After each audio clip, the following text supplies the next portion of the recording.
communications network. And you need power. Without that, you can't industrialize. This brings us to the crux of the matter. Even if you were to build roads, even if you were to take power into every remote corner, you were to run your tube wells, industries, etc., who's going to put up those industries?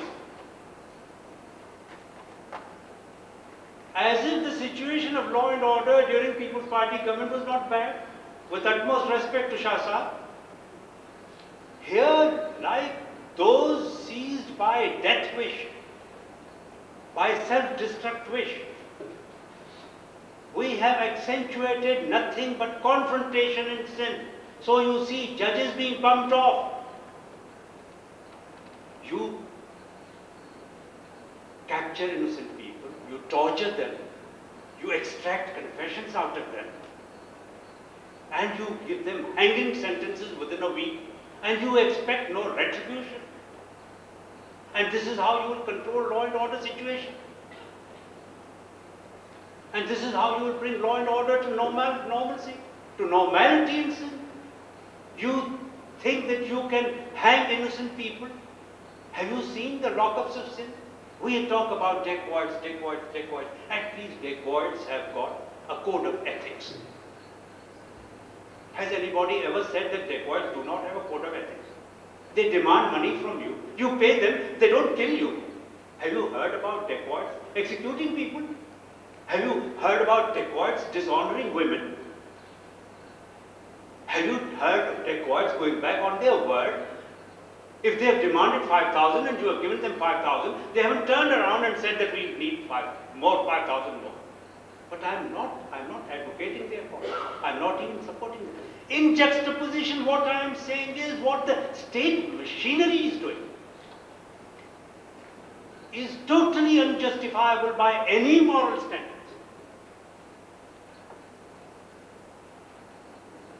And yet you say that you will bring law and order back to normalcy. We created great industrial estates. Karachi to start, Kotli, Hyderabad, the site areas, Sindh Industrial Trading Estates, Sakkar, then Nuriabad. What happened to Nuriabad? And who's responsible for deterioration in the law and order situation? All of you must have heard and read in Justice Dora Patel's case. He will talk a great deal about human rights. He's the chairman of Pakistan Human Rights Commission. In his book, which he gave to me very kindly today, I saw the case of the Tiwana girl, Rahila Tiwana. Judge Sahab, 3 days ago, the person who raped her, the police inspector, he was executed by the people. I won't call killed. I think he was executed. Corner, you were to run your tube wells, industries, etc. Who's going to put up those industries? As if the situation of law and order during People's Party government was not bad, with utmost respect to Shah Sahab. Here, like those seized by death wish, by self-destruct wish, we have accentuated nothing but confrontation and sin. So you see judges being bumped off. You capture innocent people, you torture them, you extract confessions out of them, and you give them hanging sentences within a week, and you expect no retribution. And this is how you will control law and order situation. And this is how you will bring law and order to normalcy, to normality in sin. You think that you can hang innocent people? Have you seen the lockups of sin? We talk about dacoits. At least dacoits have got a code of ethics. Has anybody ever said that dacoits do not have a code of ethics? They demand money from you. You pay them, they don't kill you. Have you heard about dacoits executing people? Have you heard about dacoits dishonoring women? Have you heard of dacoits going back on their word?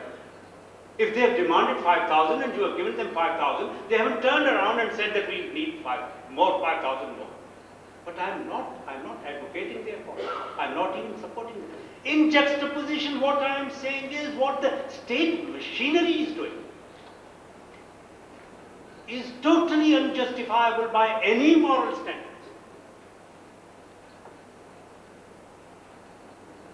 And yet you say that you will bring law and order back to normalcy. We created great industrial estates. Karachi to start with, Kotli, Hyderabad, the site areas, Sindh Industrial Trading Estates, Sakkar, then Nuriabad. What happened to Nuriabad? And who's responsible for deterioration in the law and order situation? All of you must have heard and read in Justice Dora Patel's case. He will talk a great deal about human rights. He's the chairman of Pakistan Human Rights Commission. In his book, which he gave to me very kindly today, I saw the case of the Tiwana girl, Rahila Tiwana. Judge Saab, 3 days ago, the person who raped her, the police inspector, he was executed by the people. I won't call killed. I think he was executed. And you think that law and order will come back to normalcy? You're ruling him through a minority government whose credentials are doubtful, who got into government by manipulation and by grave violation of the constitutional guarantees about elections. And then you say that the situation will come back to normal?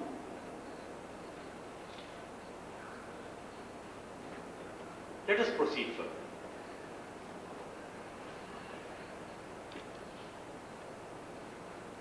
What is the economic situation in Pakistan? We must be a nuclear power. How can we do without a nuclear bomb? We have to show to India that we can confront it. Therefore, we must be a nuclear power. Therefore, let all economic aid stop. We don't care. We are the country with the highest per capita burden of military expenditure on it. It has gone up to 13%, which is an all-time world record, I think. Even Israel does not have it. Even Egypt does not have it. Our military expenditure has gone up to $4 billion, which is about 9,000 crores of rupees. And out of a gross national product of $35 billion, we are spending $4 billion a year on military expenditure. International Monetary Fund says that you reduce your military expenditure by 10%, otherwise all aid will be cut off. United States says all aid is frozen because you are proceeding with your nuclear capability. As far as India is concerned, we do not want to have friendly relations with any neighbor, with Afghanistan, Soviet Union, India. It's a death wish. Situation is Kashmir is pregnant with all dangers to our very survival, but we must go and aggravate it further. And here I am taking both the government and the opposition to task. No politician today has the sense enough or the strength enough to come out with these realities staring us in the face. That do we have to go nuclear? Do we have to have confrontation with India? Do we have to seek parity with India, a country which is 10 times our population? Do they realize what impact this is going to have on smaller nations and nationalities within Pakistan like Sindh?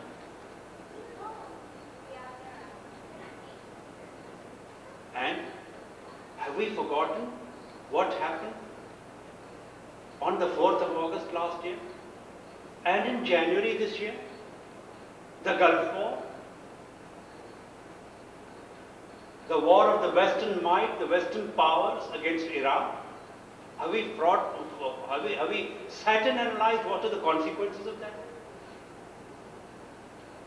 So much has happened since we met last. Iraq was vanquished. I'm not holding brief for Iraq, neither am I condemning the United States and its allies. But it has brought about a unipolar world, which we cannot ignore. One of the superpowers has disappeared. What is going to be the impact on Afghanistan and Pakistan relationship? What is going to be the impact of disintegration of the Soviet Empire, the Union? It's not going to be easy. What we are pointing out is that today, international developments, internal developments in Pakistan, in the field of politics, in the field of economy, in the social sector, in the law and order sector, in the constitutional sector, there are crises after crises, crises after crises, and you want to resolve the problem by confrontation internally, by eliminating the opposition. Is this how we are going to solve the problem? Most unrealistic. And see of a collapse in a disaster. People think that everything, its doomsday has come. In this situation, how long do you think that the present government can last? How long do you think that the provincial government can continue to of a collapse in a disaster? People think that everything, its doomsday has come. In this situation, how long do you think that the present government can last? How long do you think that the provincial government can continue to persecute against the will of the people? And what has happened? Virtually, the Sindh government has surrendered everything.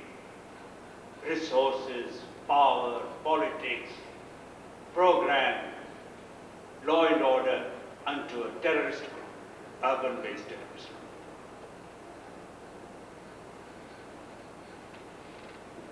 But I don't think that we could go any lower.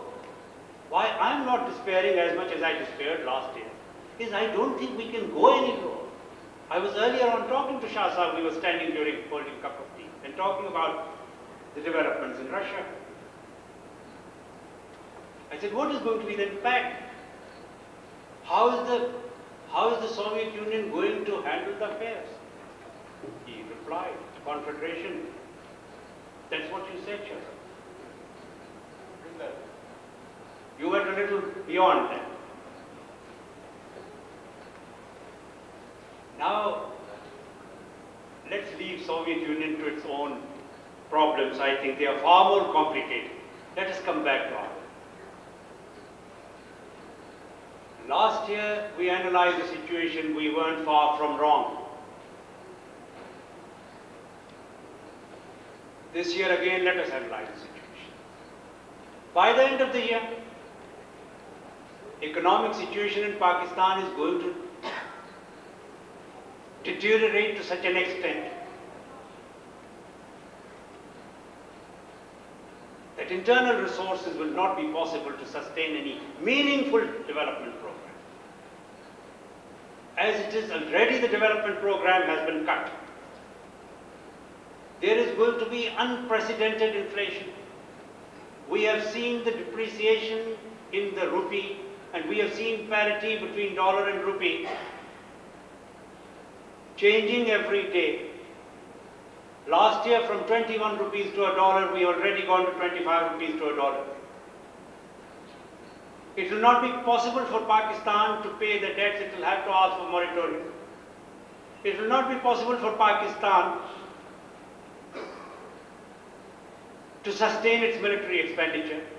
I think that in the new global order, this is very important, that West is going to insist on one dominant country in the region. Soviet threat is gone.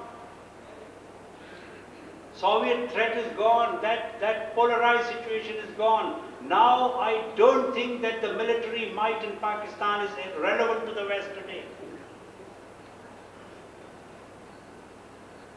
Terms are going to be dictated, and Pakistan will be compelled to reduce its military, because otherwise it will not have the resources, it will not have the support of the West to sustain that military machine. And if the nemesis reduces in size, maybe there can be a meaningful participation by all the nations and nationalities of Pakistan in the statehood and in the mainstream politics. I don't think that this repression can last. I think that they will have to give the historic rights to the nationalities which live there. But there is a note of warning.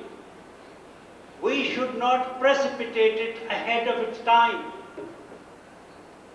We should move when all institutions of the state exist. We should not move in a situation which borders on anarchy. When the time comes and we get relief and we get our rights, we should be able to control, we should not move towards further fragmentation of sin. This is one thing we have got to avoid.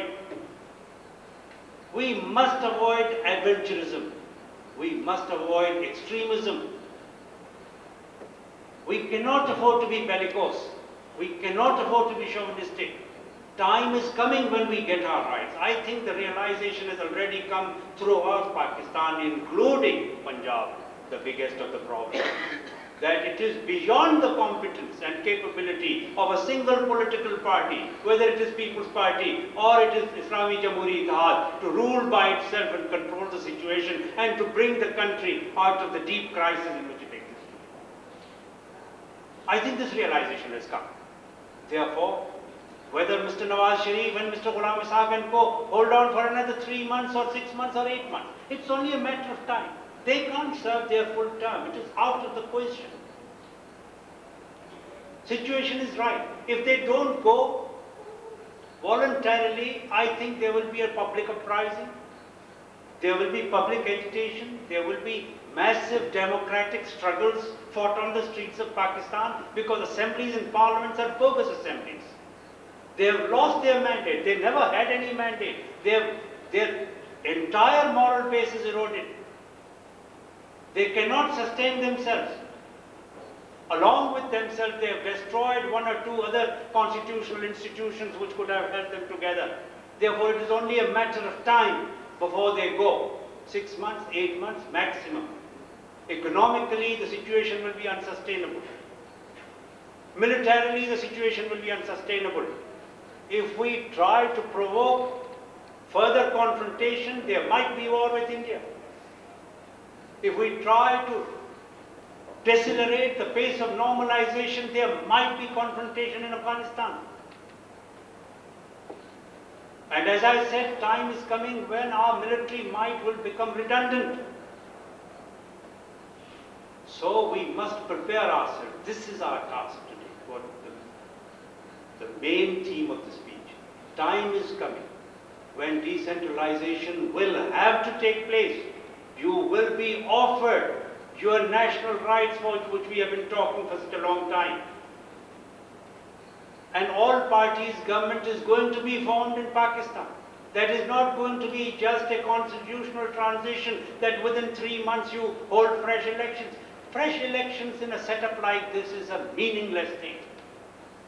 First, you have to bring about this multiple reform in Pakistan before you can proceed towards meaningful elections. Therefore, I see not the possibility, probability, in all probability, all parties getting together to have a long transition of 1 year or 2 years, during which they would try to sit together. And our wisdom, the test for our wisdom, is that we do not precipitate too hasty a change, because the threat to Sindh is the greatest in all the in comparison to the other provinces. What has happened today is the north-south divide, which has brought about a greater realization. With the 1990 elections, the rigged elections, the questionable elections, the immoral elections, I would call them, the north-south divide became apparent. The ruling clique in the frontier province sided with the might of Punjab to oust the south, which is Balochistan and Sindh. Balochistan was reduced to a pathetic situation that politically it has ceased to be of any consequence, and unless these changes come, Balochistan will remain immaterial for the next 5, 6, 7 years.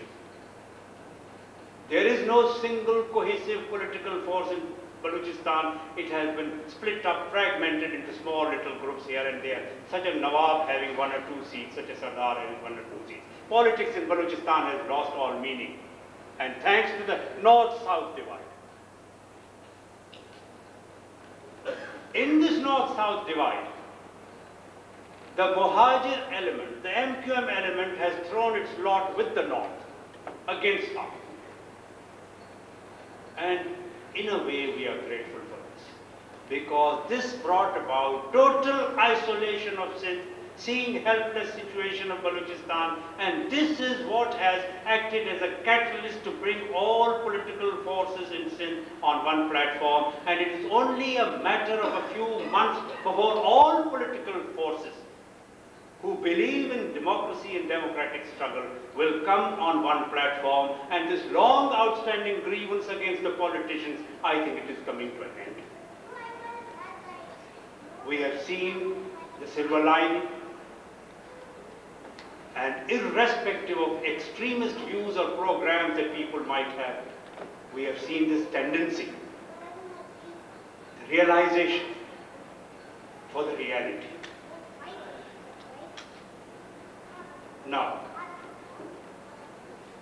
to a lot of us, it might seem contradiction. Situation is so desperate. North-south divide he is talking about. MQM has thrown its lot with the north. South is isolated. Sindh is divided. Sindh is reduced to only rural Sindh. Even urban Sindh is de facto separated from rural Sindh.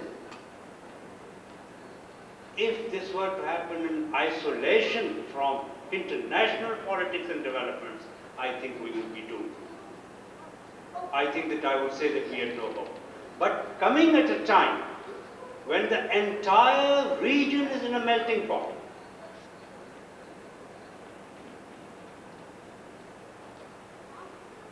this has provided the hope.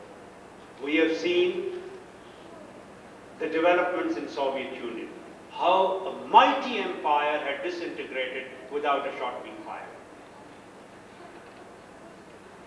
Today, the appreciation of the scientific and technological development has taken roots. Today, the telecommunication technology has removed all barriers and curtains. Today, economic affluence of a community or of a people is the greatest pressure that can be borne upon the neighboring countries and the neighboring communities. Today, you cannot silence your people by guns. Today, you cannot twist their arms. Today, you know that if a mighty union like the Soviet Union can go away, and today the latest position is that 10 out of the 15 republics have already declared independence. However, we have got reservations about what is going to happen in Soviet Union. What is going to be the role of Russia? Is it going to be Tsarist Russia once again? Is Yeltsin going to emerge as the new Tsar of Russia? Is he going to over-centralize power?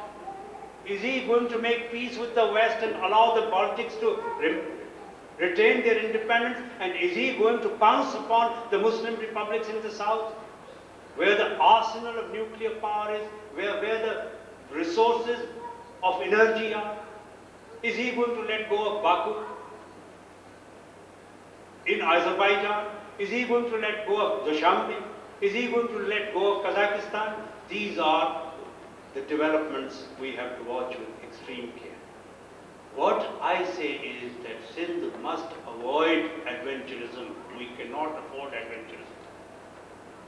Today, after a long, long time, it appears that we are probably on the verge of getting something. And we might be able to get something. Because you cannot go any lower. You have to come back. and adventurism, extremism. And as one of my friends said, forget about any outside country coming to your rescue. We have seen that. No, we have to look inwards. We have to look inwards. And this I say, my friends, today, that we will have to look at things in the framework of one statehood. If you start to look in that direction, you are bound to get a response far greater than you would ever imagine. And joining in the discussion with Dr. Feroz, I say that we have got to be realistic. Last year I had said something which had invoked a lot of criticism. I think that when I talked about decentralization of the system in Pakistan to give a real sense of participation and security to the urban population, there were a lot of eyebrows raised. Somebody had said that Mayor of Karachi, Dr. Farooq Sattar, may be able to declare independence if you give him power. All right, we have to take that risk. But then that reality also we must not overlook, that we have got 40% of our population living in urban Sindh and ethnically, which is different from the ethnic Sindhi. You want them to become permanent part and parcel of Sindh, you have to offer them a deal. Otherwise, it will be factors like MQM which will always be dictating to them. If you want extremism, fascism, gangsterism, anarchy to be destroyed, sense to prevail, then you have to show greater tolerance than you accept from other people. I think let us proceed from this moment onwards. First of all, in my humble opinion, here you will have to make a greater effort. You are becoming a bigger and a bigger and a bigger community. Let us look